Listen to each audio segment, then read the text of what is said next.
to the group chat with Tara Thomas and Amanda Goodman of Faith and Four-Letter Words. Happy Friday. We are grateful to have made it through another week. And of course, weather-wise, finally, Mother Nature has embraced us with a big hug. Cue the CC Peniston. Finally. Oh my gosh, I saw her in concert you did? in Boston. Okay, here's the thing. We have to say this, full disclosure. May is a very crazy month for a lot of us, right? Because you've got all the things with Mother's Day, all the, you've got, if you're my husband and you're the green thumb, you're like obsessed now with getting all things ready on the exterior, plus the plants and when do we pot and do we cover them with sheets because it's the Midwest. So on top of that, you have a senior graduating. Mm-hmm. And then if any of you right now have grandchildren graduating, or if you're like us, where our kids are in schools where like our son's a junior, her son's a freshman, there are so many graduation parties. The circuit. So you have to prepare for the circuit. And the one thing that I have seen that I was going to mention that's kind of cool, I see a lot of people saying, I'm going to multiple open houses. How much should I give them? That's and great. So one thing that I think is kind of a good tip, and this is kind of something that to me is the way you delineate, how much. So if it's a close friend of your child's, I think it maybe like $30 or more if you can afford that. But if it's somebody that's just like a fringe friend that your kid knows, or you're not really close with the parents, I think you're okay with just like putting a $10 bill in a card. What do you think? So. I think so. I don't know. I mean, and then some people are doing the 2026, so they're doing $20.26 or $26. Yeah, I it's really hard because you go to everyone, and it was there was a party where went to, and the young man was pretty excited because he got a check from the mayor. So I love it. He had sent my husband. My husband. So he had sent my husband. He was like, "Thank you so much." And we didn't know him personally, but we have admired him from afar. Oh, good. Because this kid has always been 1000% authentically himself. Like, he's involved in like all the bands and the music theater, and he is just himself. It is. I do not like graduation parties, and let me tell you why. Because you're an introvert. This is what surprises people. Like, just because I'm loud and I'll tell you I'm confrontational does not mean that I'm actually an introverted extrovert. I'm only extroverted with my people who I feel safe with. Otherwise, I do not like walking into rooms where I don't know. If I don't know who's there, I don't know, like walking into what I need to know. Like, I need to know, like, I'm the one that's like, who's going to be there? Not because I'm better than anybody, just because, will my nervous system feel safe? Or do I need, So knowing that, if you go into a party, then do you go and sit by yourself, or if you're with? No, I sit by myself. Okay, I was going to say, or do you find somebody that you feel comfortable with? I just feel like there are certain places that I go, I'm like, I know everybody's talking some smack here. Like when they see me, in my head, I am in my head like you, but you don't know them well. Yeah, in my head, because it's not like I'm like, oh, everyone's like talking about. It's not that. It's I've been in, and you have too, and you understand this. We've been in the glass fishbowl for so long, so many people have an opinion of me. It's not an accurate. Their opinions are their opinions. They can be. They have these preconceived notions of who they think that I am, and so then they are kind of like standoffish with me when they've never met me. I mean, at least get to know me, and then you can call me a B. Like, but I just see a quote the other day I think you would love. I feel like it describes me to a T. Hated by many, whooped by none. That's good. And it had like a wolf so good howling at the moon, and I'm like, so then I figured it out the other day. And I think you're from a bigger city too. It's still Midwest, so I don't know how it was where you're from. But this is the difference back home. So even from the time I was in middle school, like grade school, all the way through high school and everything, being from PA, being from bigger cities, going to college out near Pittsburgh. So if people had a problem with you, they told you. They were very direct about it. Like, you did this, I'm cutting you off, or, okay, we're good, let's squash it, whatever. Like, people were very direct. You knew where you stood with people. Here in the Midwest, people will tell everybody else that they have a problem with you. And so everyone's talking about it. And then it's like the telephone game. So it gets like made up and like all this stuff. True. And then no one will have the conversation. What is that? Yeah, I totally agree with that. And I think that's why, and many of you watching have been through this, you will be surprised when somebody that's been kind to you at church and you see them at the potluck and you see them at the school plays and they're always friendly, you're then taken aback when you find out, well, so-and-so said, you're not a nice person. And then you're like, but they're always so friendly. So, I mean, Right. I've been confused about that too. But we both, admittedly, for years, because we were in jobs where people love to tattle on us to management if we weren't always kind. We, like she always says, she did do the Joker smile. Like you always have to be like, yeah, overly friendly. So it's so hard because now we very much have moved into this space of, oh my gosh, like people are so kind and so nice. And a lot of times approach us to talk about other things like faith and four-letter words.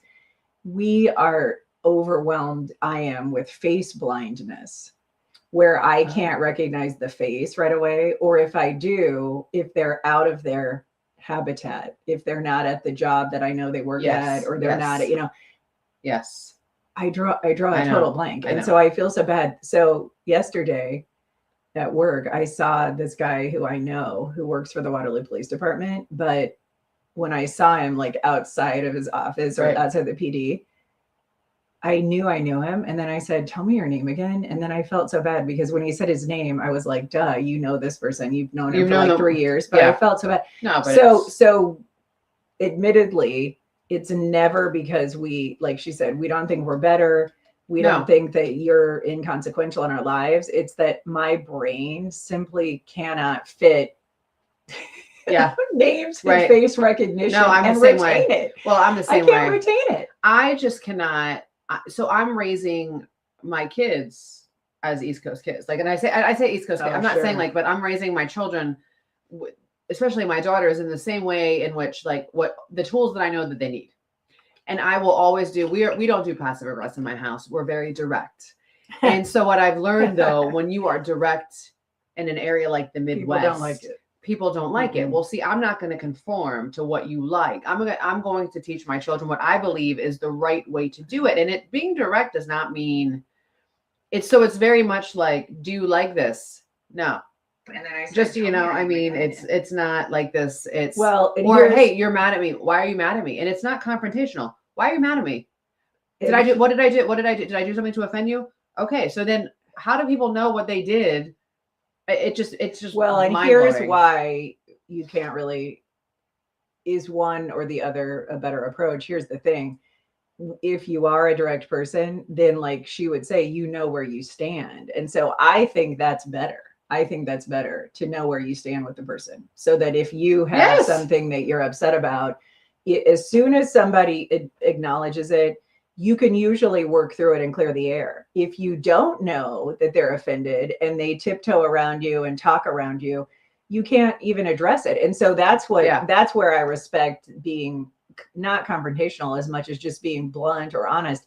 Because what I then, and we talked about this last week, I think what then happens is sometimes they did not even realize that what they did or said hurt you in the way that it was received. And so it Right. gives people an opportunity to own it and say, oh my gosh, Amanda, I am so sorry that was misinterpreted or that you took it like that. I absolutely did not mean to offend you. Right. So I think that there's some wisdom in clearing the air. It is, but people don't want a solution, especially if you see it. And I've gotten emails and messages from so many moms out there for kids doing middle school drama, high school drama. And here's the thing, because what I've seen here through messages or whether it's happened in my own home or outside my home is this: no one wants a solution, right? They want to target.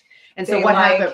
They like having somebody they can talk about. They want that one person every year. There's one person that everyone's going to team up about, and there's a problem, and they don't want, because it's talking about this person gives all these other people relevancy, because when they're not talking about this person, it unites them in their shared disdain for somebody else. I mean, I've never before seen such strange bedfellows come together than when they're united against another person, right? Yeah. It's so weird. Again, like you have nothing in common with the person except you both just like Amanda and Tara. Yeah, and that it goes back to when it happened, and that's why I tell like my kids, especially my daughters, like I think about all the people who have have been very vocal on social media, and then it's be careful because we will see Yes. run into those people Well, at Sam's but Club. also what you became for a lot of people, and those of you who've reached out to her will concur, she became the safe place, the go-to, the vigilante, if you will, that you could vent to and know that this person would be outraged when other people were not. Right. So when you feel like the Yeah, school administration, the friends' parents, when all those people are kind of like, I don't think it's that big of a deal. She's the one that everyone wants to come to because she she's going to validate, no, you're not crazy. A teacher shouldn't be asking you if you're going to wear a short skirt to school. That's wrong, right? So that's where I think people underestimate how many people are coming to you with the skeletons in the closet, and then you're choosing to not divulge and keep it close to the vest. Yeah, I don't. And so the point of me saying all this is when it's happening in her own backyard, people do come to her privately because they don't want to look like they're turning on the people publicly. And they tell her the tea. They tell her, this person said this, or did you know that this person thinks this? And so in some ways, I have felt bad for you at times because so many people have overshared with you that it's hard for you to not have different impressions of people than how they project themselves publicly. No, and it gives me a lot of clarity, and that's what Spencer's saying. And then when somebody says, "Oh, they're so wonderful," and then you can't say, "Actually, they're a heifer." I saw the screenshot that their daughter sent to so and so and made them cry, and they thought it was okay, stuff like that. And I think that's what it is. It's the audacity, so it's just being. It's hard for you to not be jaded because you've seen. I've seen them. I've seen worst all of people. I've seen all the screenshots. So it's interesting. The other day I got a message from a woman who lives in North Carolina, and I had known her from my time there. I had known of who she was. So she is telling me her daughter is going through it. She has a daughter who is in junior high, in the thick of mean girl nonsense, right? And so she says your phrase, and I think a lot of women who are watching right now can resonate with this. I have a phrase and I call them the chocolate cover razor blades, where everybody thinks they're so sweet, but that inside that they are cunning and manipulative, and they will cut you, right? So she says that there is a girl who has brutalized her daughter all day, all year. And she's got this, they have the screenshots. I've seen the screenshots, the snap, horrible, mean. So the mom would tell the teachers hey, privately, because they were friends. And they would say about this girl, let's just call her Annie or whatever. They would tell her about Annie, and Annie, and they're like, Annie would never. Because Annie's mom was a teacher, and they're like, Annie would never do that, ever. And she's like, no, I have we don't want to see the evidence. Well, they're at these end of the year, because the kids are graduating. They're graduating from 6th grade, and then they're moving on to junior high. It's one of these now small we're doing schools. 6th grade graduation. We're doing 6th grade. It's too much. So she's graduating 6th grade. They're going on to 7th grade. Well, this girl who's been her bully got the kindness award. And it was nominated by all of the teachers. Wow. So here's what I'm saying. Who are friends with her mom. Teachers should not be voting. Let the parents vote. Let the parents vote for the class kindness award, or let the parents of the kids. We all know, and we were among. There's a lot of teachers' pets that were not kind behind the scenes. Listen, right? We know you've all been in class with them. The chocolate cover razor blade, that whole thing that I came up with. Right, I'm not saying I came up with it, but that was all coined from my experience in school, where it was because I was the louder one. All the teachers thought that I was no, just because I was vocal and Same. that wasn't me. I was that kid too. That quiet one who's doing washing your blackboards. She the hell. She the meanest one. But she's out there doing she's banging your erasers, and she's cleaning the blackboard, and she's going to do all your errands, and she's running to the office for you and stapling all your papers. She's the meanest one. She's the meanest one. She was the one making everybody feel less than. So that to me is always very interesting when it's the one who all of the teachers think is so nice. Ask the parents or the screenshot. So, it was just it's very true. Oh, I wanted to read this comment from Angie Kinsey. The beauty of the circuit is that you have built-in excuse to breeze in, leave the card, sign the book, peruse the pics, and leave your congrats as you apologize for Yes. having to move Gotta on to go. the next one. Most of the moms get it, and the best ones give you a to-go plate. I love that.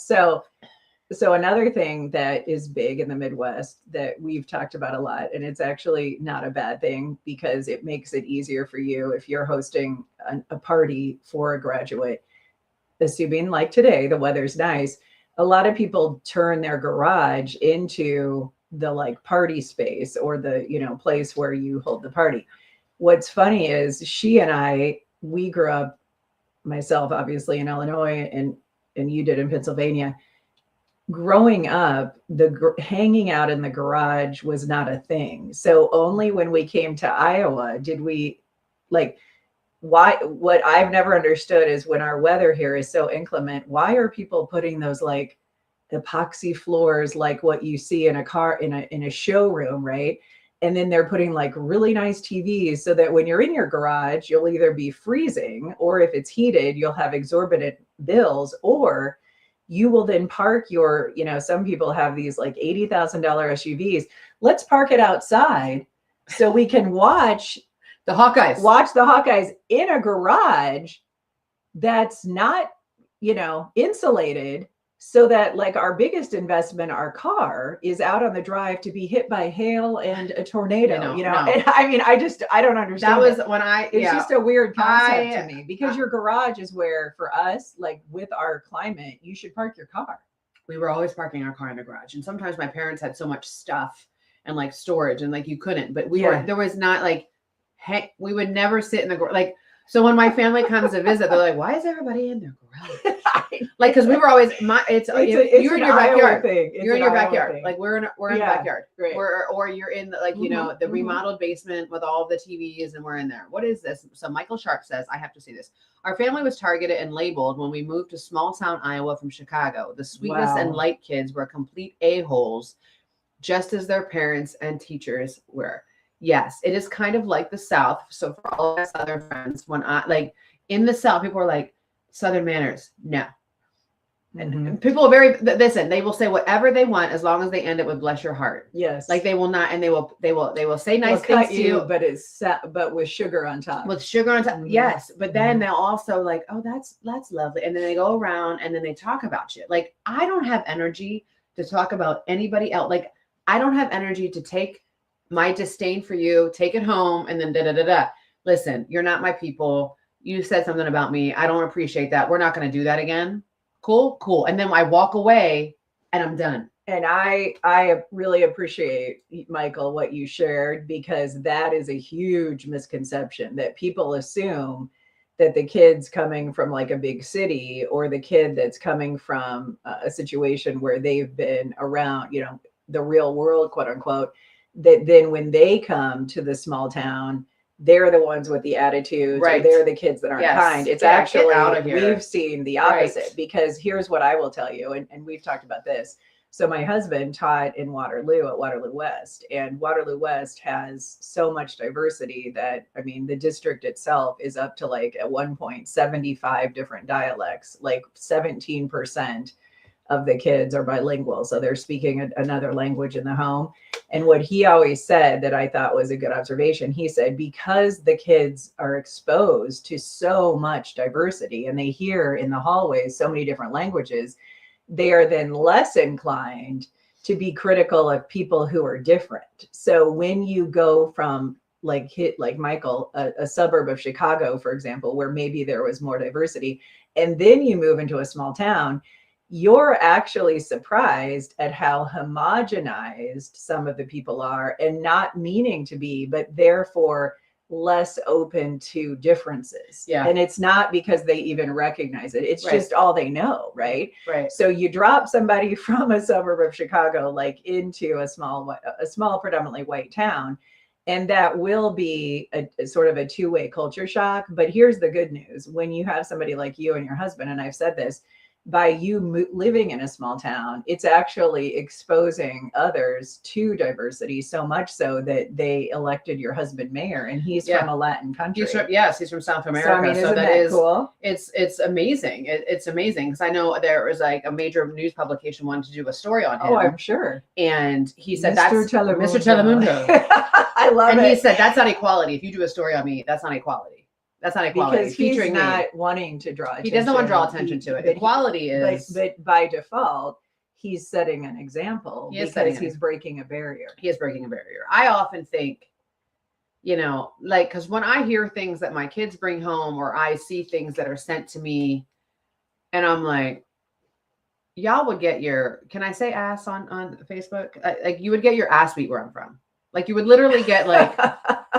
And so when I know people from the Midwest that travel to the East Coast and they'll go to, like, you know, if they go to, a lot of people like to go to New York City, right?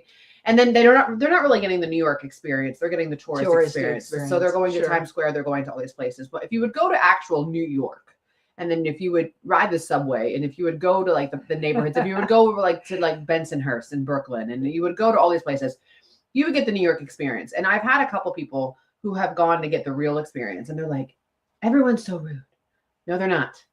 They're focused what they're doing. They're not worried about anybody else. They're worried about themselves getting from A to B. You ask them a question, you know, hey, if I take this, will it get me here? Yeah. That's it. Yeah. But where it's here, it's like what I've noticed, it's like, well, yeah, but you got to do this. And then what would happen was after they give you this long drawn out thing of your directions, then they'll go back. Can you believe her? She had the audacity to ask me where. Then they would talk smack about you. That is, well, and we have, if you've seen it on TikTok, we have the Midwest goodbyes that are hilarious, where you're still talking. And then you're talking out on the porch, and then you're talking as you're getting to the car. You stand by the car, and you talk another 10 minutes, and that is so me. I have that Midwest overshare, overtalk thing so much so that my husband is like, if we were somewhere and I said, oh, I'll be right out, and he's going to go get the car, then he knows that he's going to be in the car, like scrolling reels because I'm still in there talking. Yeah. So I think that I am conditioned because of how I was raised being in the Midwest, that's just what you do. But she's exactly right. If you're from places like the East Coast where the pace is admittedly faster, then no one has time for all the small talk like we do here. And so what's really kind of funny is my husband is now a converted Midwesterner because where he grew up, he was not a small talker. And then now in his retirement years, he's turned into the progressive commercial. I love it. So he's talking to everybody. So he said it just overtakes him when he's in a waiting room, like waiting for an oil change or at a doctor's office. He has to say something. So now he brings stuff up and randomly talks to people. So it's cute because now he's probably more talkative than I am, which is shocking. But I really think if you are fortunate to have lived in different parts of the country, there are elements from each experience that we can, pull from. Yeah. I appreciate people being honest and straightforward about in the East Coast. And I wish more people in the Midwest would adopt that. And when people hear that, they automatically, oh, she's a beat. No, like we do no harm. Like we're not out there going, hey, listen here. Like we're not like that. It's just, we're just very direct. Or it's, listen, I heard you, like, I will never forget. There was, when I moved into where we live now, there was a woman in our neighborhood and she did not want me to live there. She's a close friend of mine now. She did not want me to live there. And she was just like, and so I'm like, what is your this? Reputation preceded. Yeah. I'm like, what? I don't even know who this person is. So I remember calling her. I texted her. I said, do you have a second? I need to talk to you about something. She's like, sure. So I called her and I said, I heard you said this about me, and I wasn't saying like, you can't talk about me like this. Mm-hmm. I'm like, what led you to that? Because I want to find a solution. Like, did I do something that I'm unaware of? And she is like, I'm just worried that you're going to blog about me. And I started laughing. I'm like, that's a common, nice. But I'm like, oh, okay. From that moment, I was like, I like her because she didn't skirt around it. I asked her a question. She answered the question. We got to the bottom of it and that was it. And then we moved on. It was like, boom, guess what? She's not from here. She's not from here. And you're still close friends with her today. We're even closer. Really neat. We're even closer. But it was just like, it was that So when I say that I'm direct, so if I hear you say something and I care about you as a person, as an individual, right? If you're a stranger, not that I don't care about you, that you're not relevant, like, but I just don't like You're opinions not of going to strangers. confront. No, but if Right. it's somebody that I care about or somebody that I'm just like, hey, did you say this? It's not to start a fight. Like, it's not to be like, let's go. It's not, when I say I'm confrontational, I just confront the issue because I want to have a resolution. If I did something, because I don't want to unintentionally hurt somebody. There are some that I want. Some I want to cut you. Some I want you to feel the pain.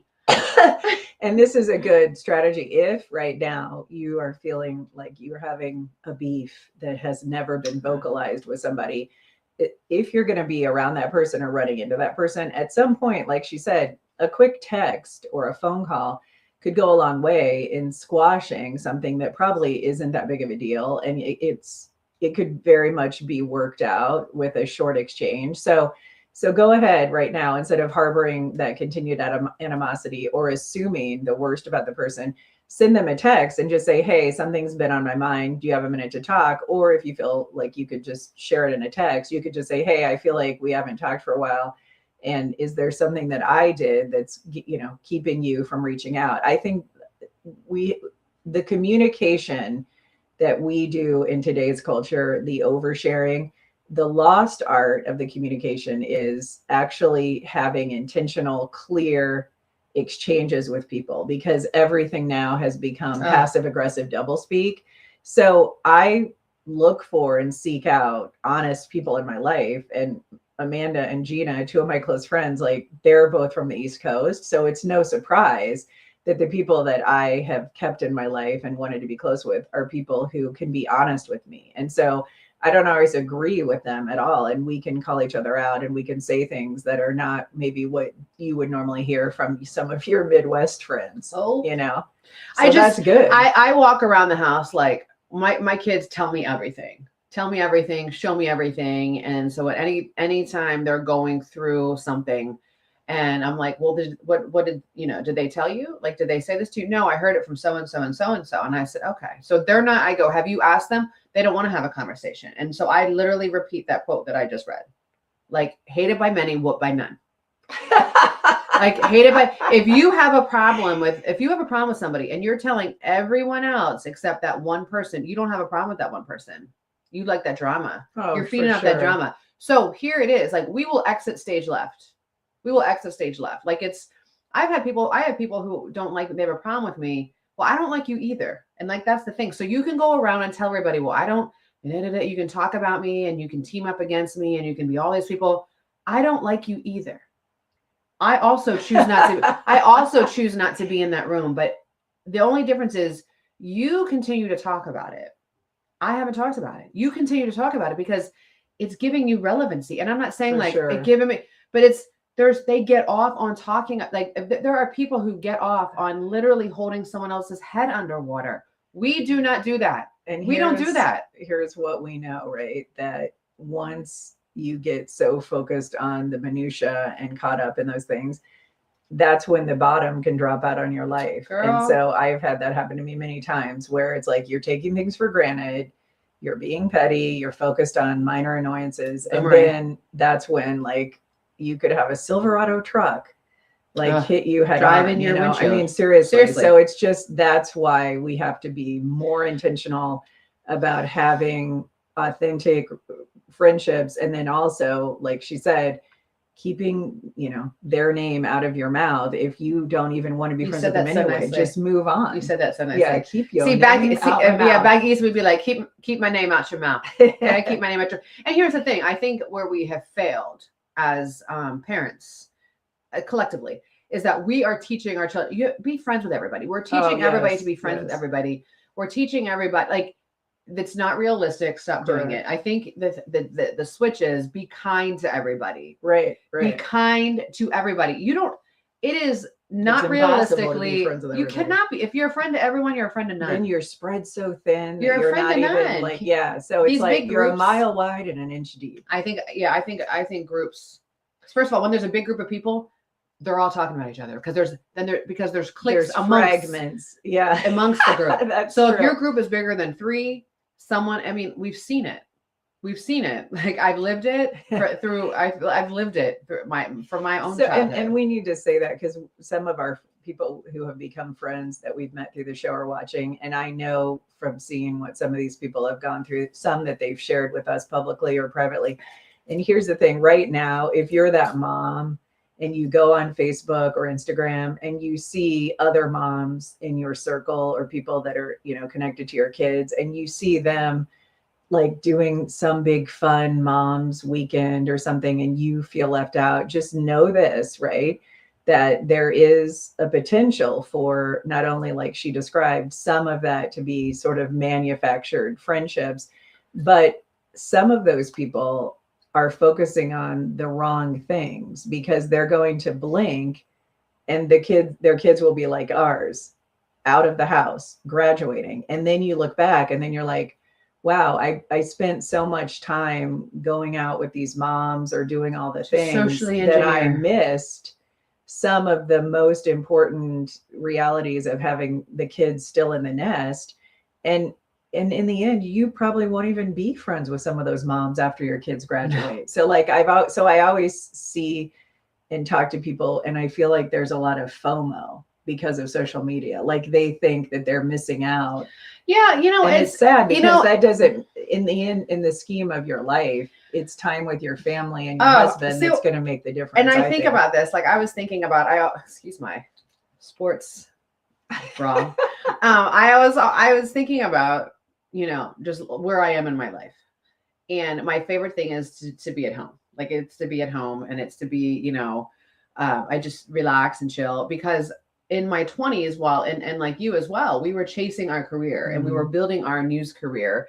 And while we were doing that, we were also living and we were figuring out who we were. And that meant we were going out and we were dancing. We were going to clubs and after hour clubs. And we were just doing like late nights at Denny's. And we were, like we were literally going, and my dad hated when I said that. Like I would be like, I'm fine. I'm going to find myself. But I did. I grew up and I figured out who I was through my entire 20s. And I was doing it, as were you, thousands of miles away from where we grew up, from everything we knew, from all of the high school friends, all of the college friends, everybody, literally by ourselves. Yeah. I mean, I remember didn't know anybody and literally had to build my own life and then figure out who I was and then be held accountable at work. And then, I mean, I was making nothing. And then it was like, do I want to pay my electric bill? Or do I want to go buy a new outfit at Wet Seal? I want to go to Wet Seal and Charlotte Russe, right? So it was. Oh my gosh! So, and I'm not saying that makes how you pronounce it. I always thought it was Russe. I don't know. I just say Russe. I just try to be fancy, Tara. I'm trying to be fancy.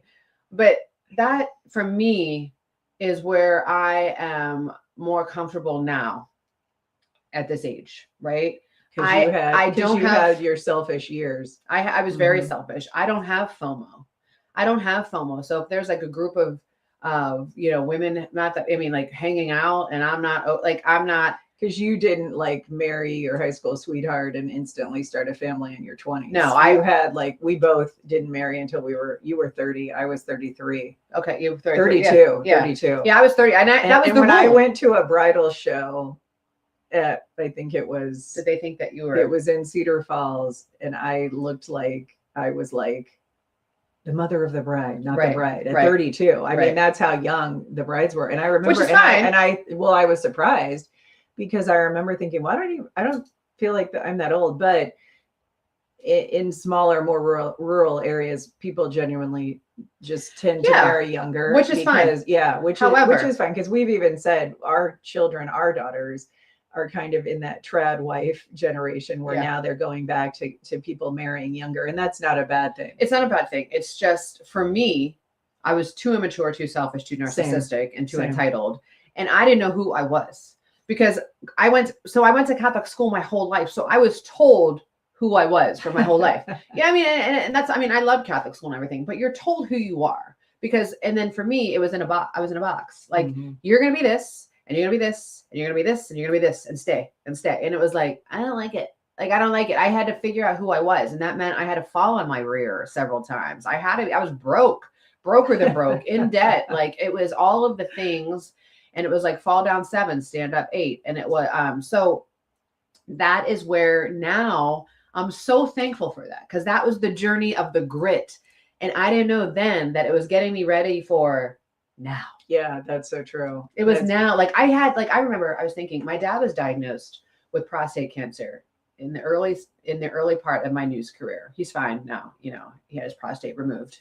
Sorry, Dad. Like, yeah, I don't think he wants the whole world to know he doesn't have a prostate anymore, but he had prostate cancer. So when my dad was diagnosed with prostate cancer, they were going to go to like a Notre Dame game. And so I was in Texas. It was during November sweeps.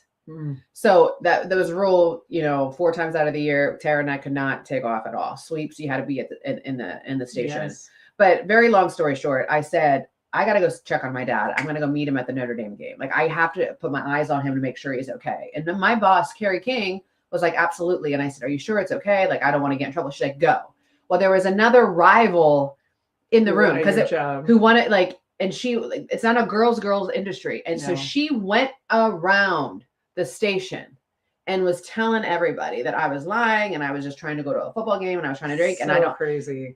So this is the thing. So I stewed on it and I found out about this and I'm there. And so when I came back, had I been the mentality that people want to have, like, don't make I'm not like that. So I went right up to her and I looked right at her and I said, say it to my face.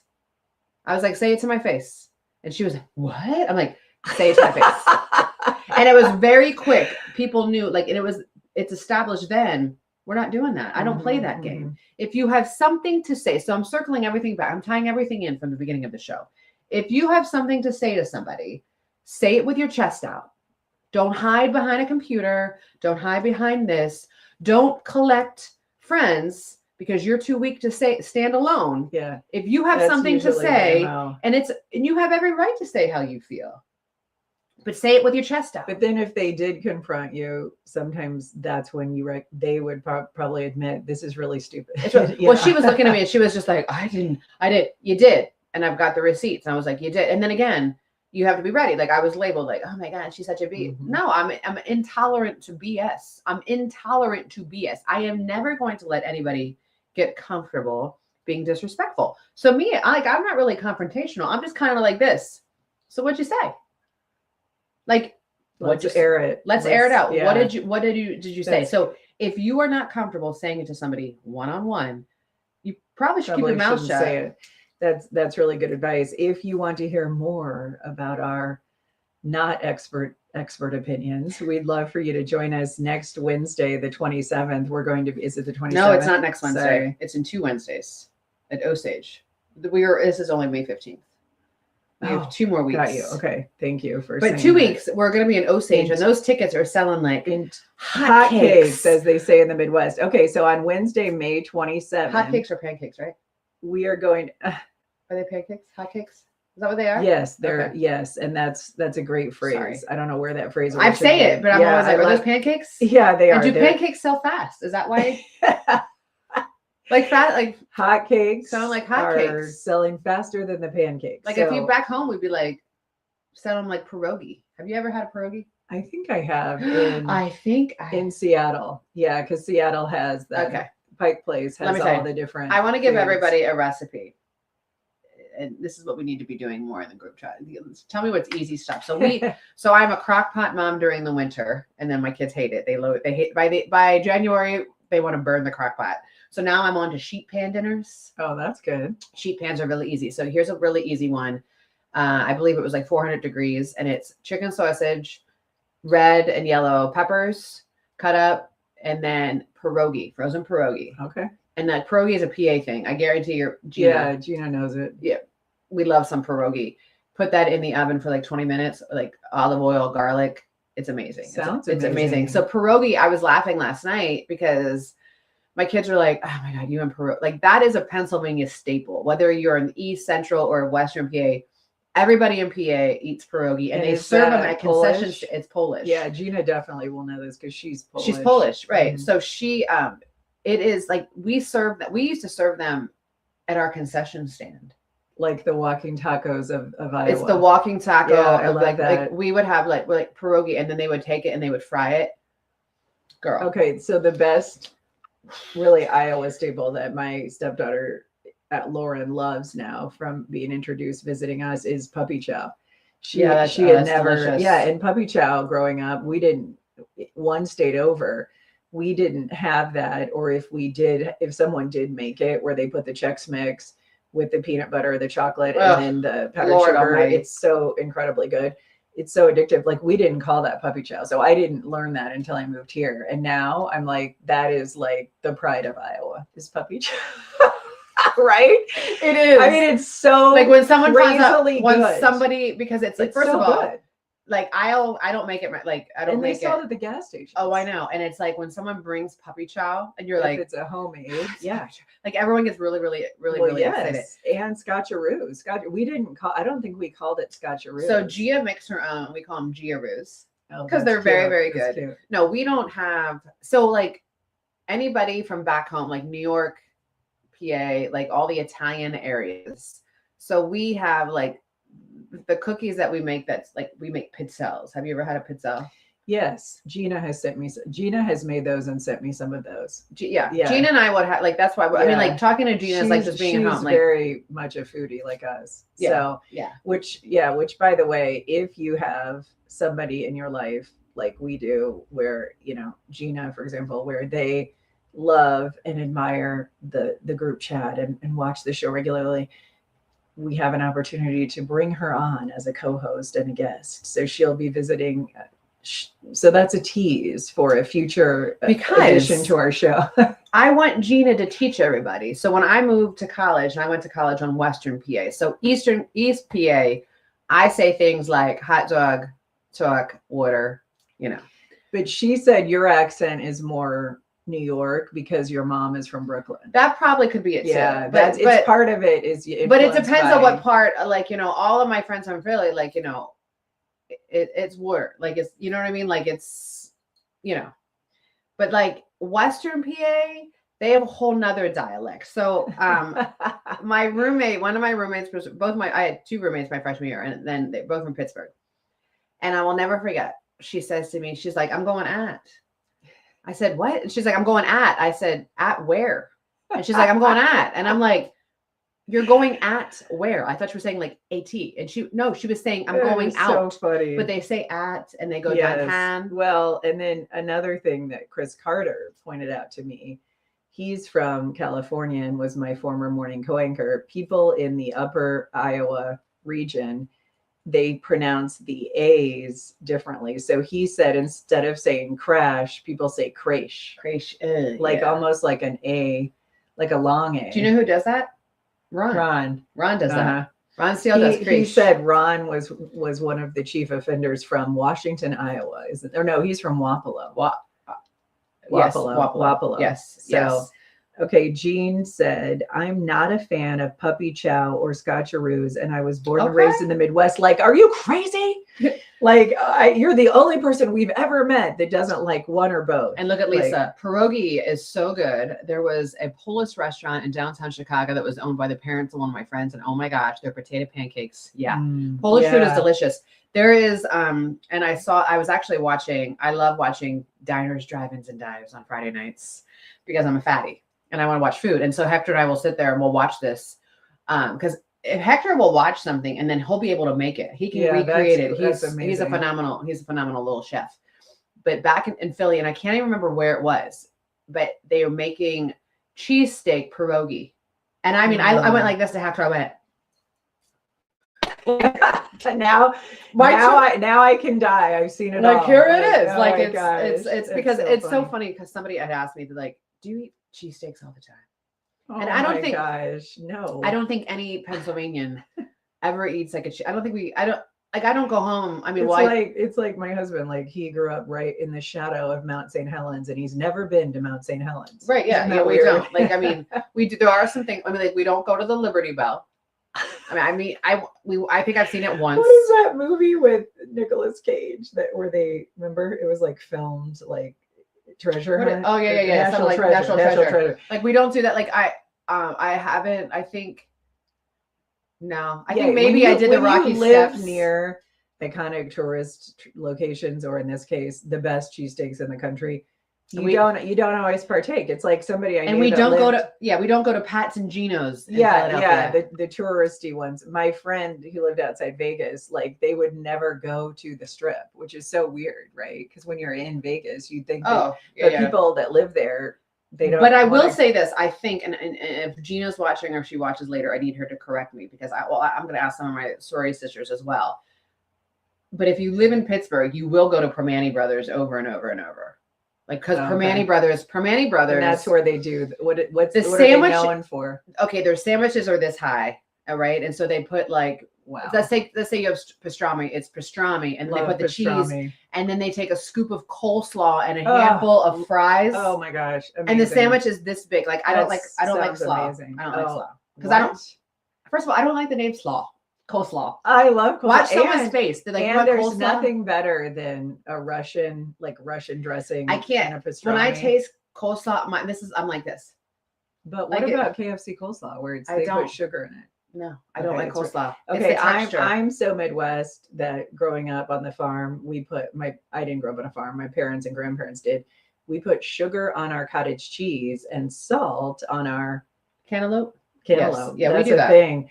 And people have been horrified when I've told them that I put sugar on cottage cheese. It's No, amazing. that tastes. It's I did try that amazing. one time after. I can only take a It's- bite because I can't eat the cottage cheese anymore. But the one thing from Pittsburgh that I will tell everyone to do, and I think I've said it before, if you have a salad, order a side of fries, throw some Oh, fries yeah, I on remember there. you saying that. Especially if you're using ranch on your salad, throw a handful of fries. It will change your life.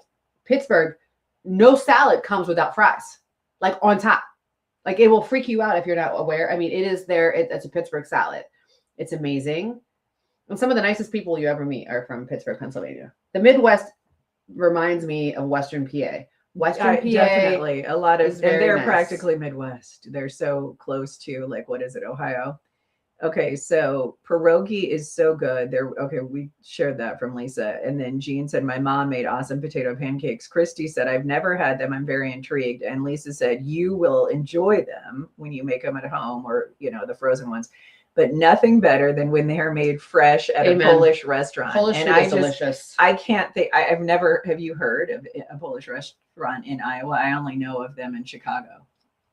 No, we don't have- no. So, sadly. I should probably I'm like this. sitting here like so sad. Like I've shared no. this before. Fun If fact. anybody has a Polish restaurant in Iowa, can you please tell us? yeah, can let go? us know. Now, this is a fun fact, hilarious. So, in Illinois, the Chicago machine, runs the state, just like in Washington State, Seattle. Right. How Seattle goes the state, and that's indicative of cities with large concentrations of population that influence also politically the whole state. So, growing up in Peoria, the Chicago machine influenced the whole state, so much so that because they have such a large Polish population, we got off as a state holiday every year for Kazimierz Pulaski's birthday. And I remember being like, I don't know much about this Polish general. I'm just glad to have an extra day.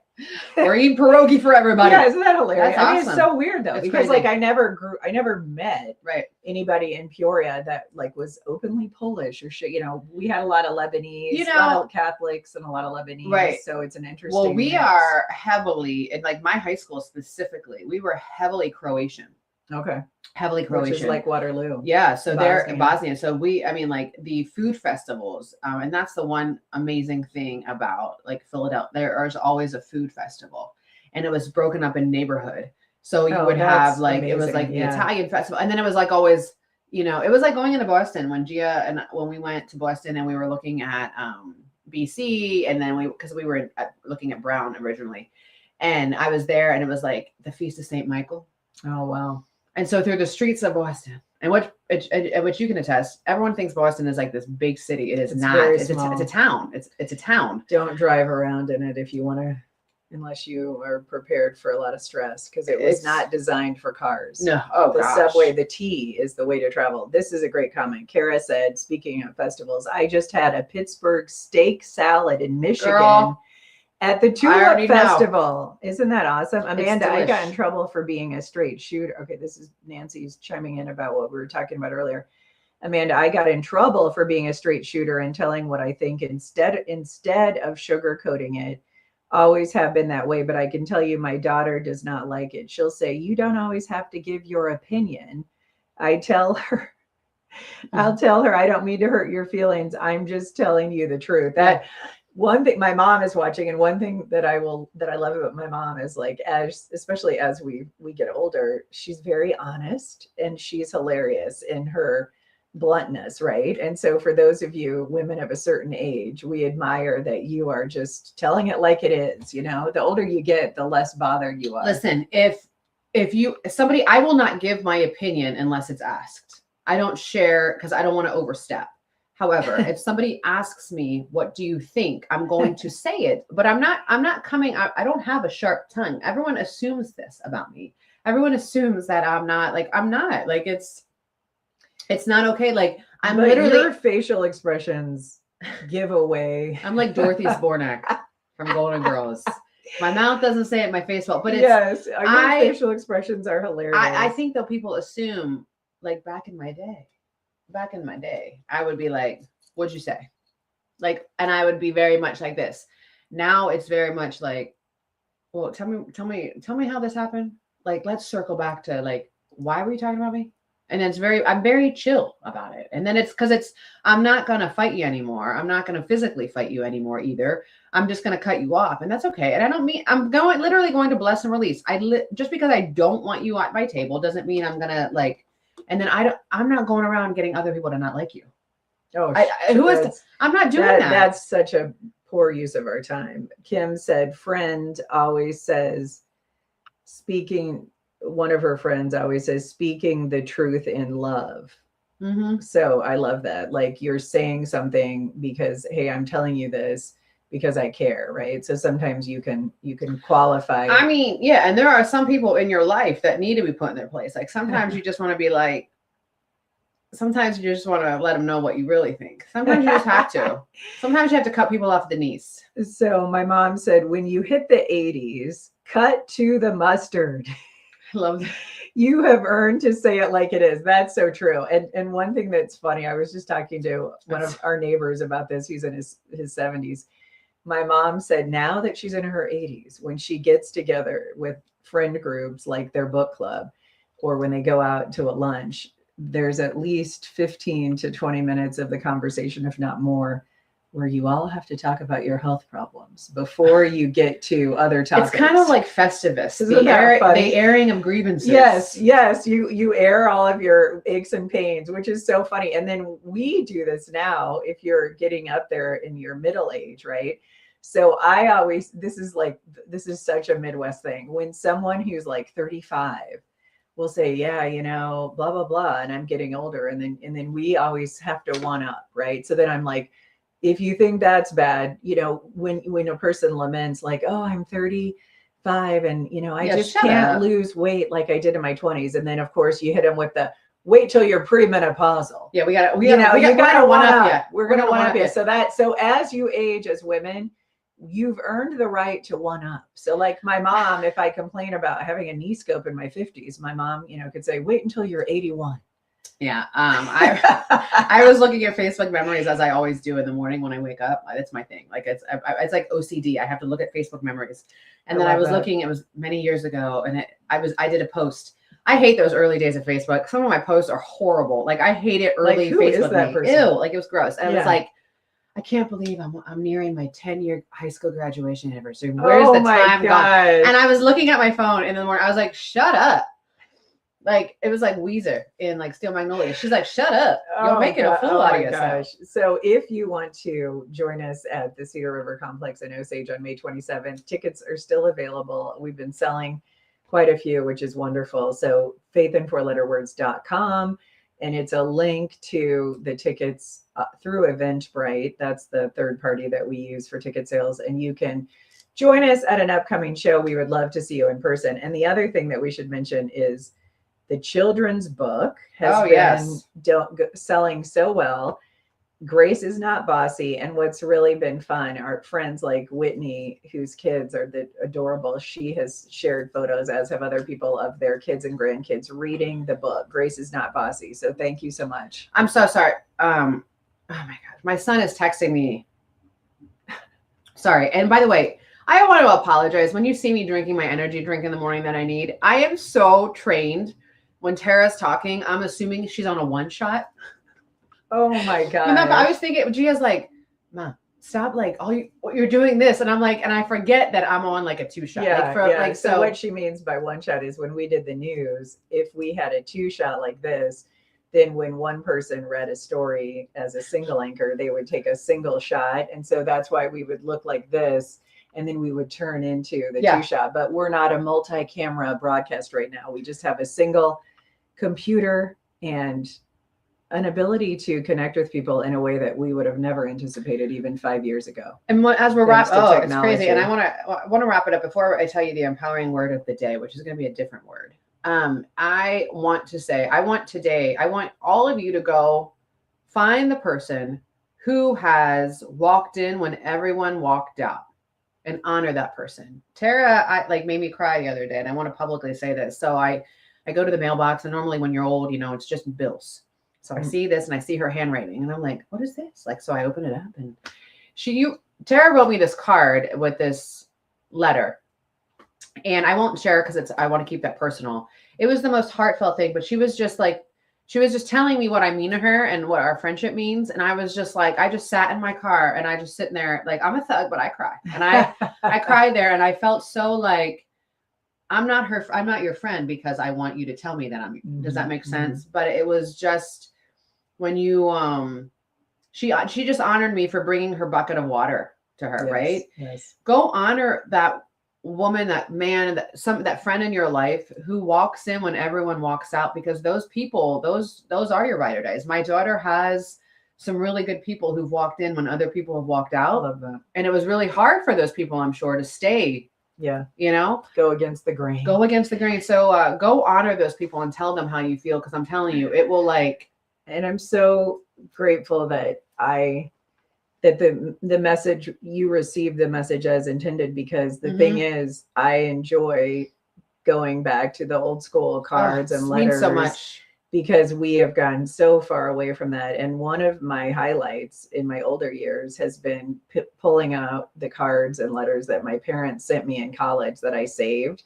And we laugh, my mom and I, because a lot of times my mom would be like referencing a diet, or I've been crabby because I've been dieting, which we laugh about. Awesome. But I'm telling you, to have lost my father, but to have numerous letters that he typed from his computer when he was a superintendent and mailed me when I was in college, those letters are priceless for me, and I will take them as far as I can wherever I travel. Well, and it's also knowing that your dad, your mom and dad, as busy as they were as educators, that they took the time and then they were thinking of you. Yes, because that is such a lost art, right? Yeah. And I don't write enough to my kids, and so I'm glad that Charlotte and my mom, I love that, have done this letter writing exchange. You've inspired me because I want to do that with Gia, and it is, when you see it written down, it is different. It's kind of like that book that Gia got me, The Things I Love About My Mom, where she had to write everything. And my funniest thing is, and she said, you taught me how to be strong, you taught me how to stay my ground, and you also taught me how to be a hater. And I started laughing at that. But my 4-letter word is a little different. It's an empowering, it's an empowering word in our family, but I'm going to share it. It's bird. It's the nickname I had of my daughter. It's also your sister's nickname, which I think is adorable. So I nicknamed Gia Bird when she was a kid, because I call her Bird because she never ate. And so now I just kind of find it fitting that I'm getting ready to launch her. Oh, and that's what we're doing. I'm okay. I'm not the graduation is Sunday, but I am. You're probably gonna cry. I'm gonna cry. And I told the superintendent, I said, listen, if you see me with sunglasses, I'm not trying to be, the best-selling author diva, and I don't like people seeing me cry. I don't like letting people see me cry. But I'm actually more excited for her because I am ready. We have prepared her. She is ready, and we are launching her into this world. And this is what we prepared for, So I am just find the little bird in your life, and who are you launching, and who are you pouring into? And that is my empowering 4-letter word I of the love day. that. My verse of the day comes out of Ephesians chapter 3, verses 20, 21. To him who is able to do far more than we could ever ask, think, or imagine. To him be all glory, honor, and praise. It's Amen. impossible for us to dream the dreams that God has a dream for us, at least to dream as big as the dreams that God dreams for us. So weird. You know what song I was listening to when I came here? If I Can Dream by Elvis. Oh And it was my literally like gosh, that. That right is here. a great throwback. Go listen to that In our jam. lives, when we have trusted in God, like he has worked in ways that are so far beyond what we could have either even fathomed were possible. Mhm. So be hopeful, be optimistic, and be excited about what is yet to unfold in your life. And we wish you nothing but abundance and blessings, and have a great weekend. And all the moms and dads and grandmas going through the graduation, enjoy it, and just know that, like she said, you know, we've all done our best, and now we have to just send them out into the world. And like my mom says, they're either going to sink or swim. They're going to do one or the other. Make it a great weekend, and we'll see you right back here Monday. Thank you for watching the group chat. The show is brought to you by the empowering staff at Urology Center of Iowa, Senoyer Gardens, Azalea Lane Boutique, and Splendor the Medical Spa.